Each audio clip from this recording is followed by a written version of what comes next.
महाराष्ट्रातच नव्हे तर देशामधली ही अशा प्रकारची सहकारी जिल्हा मध्यवर्ती बँक ही एक नंबरला आहे, हे छाती ठोकपणे सांगतो मी तुम्हाला.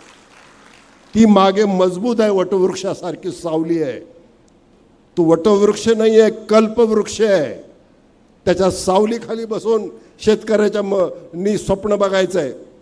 स्वप्न बघा, ते स्वप्न पूर्ण करण्याची काम आम्ही जिल्हा मध्यवर्ती बँकेचे चेअरमन धीरज भैया आणि संचालक मंडळ या ठिकाणी घेतो आहोत. तुम्हाला माघारी रिकाम्या हाताने पाठवणार नाही.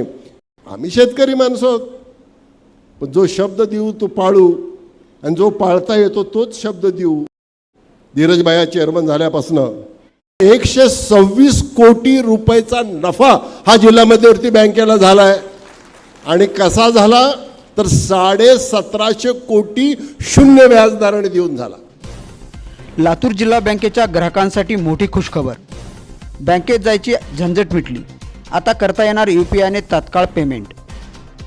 लातूर जिल्हा मध्यवर्ती सहकारी बँकेच्या माध्यमातून ग्राहकांना उत्तमोत्तम आणि तत्पर सेवा देण्यासाठी बँक नेहमीच अग्रेसर राहिली आहे.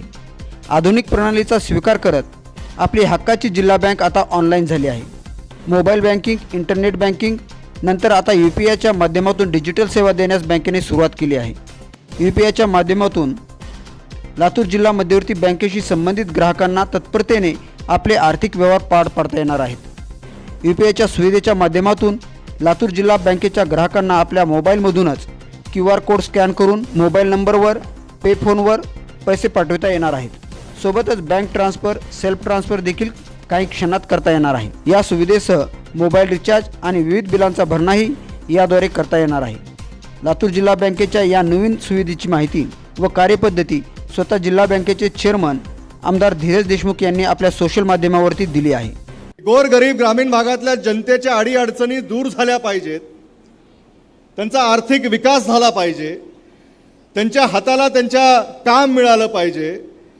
जे लहान लहान मुलं ह्या भागातून पुढे येऊ पाहत आहेत, ते जे स्वप्न पाहत आहेत, ते स्वप्न पूर्ती करणारे एक साधन अशी संस्था आपल्या माध्यमातून ती निर्माण झाली पाहिजे.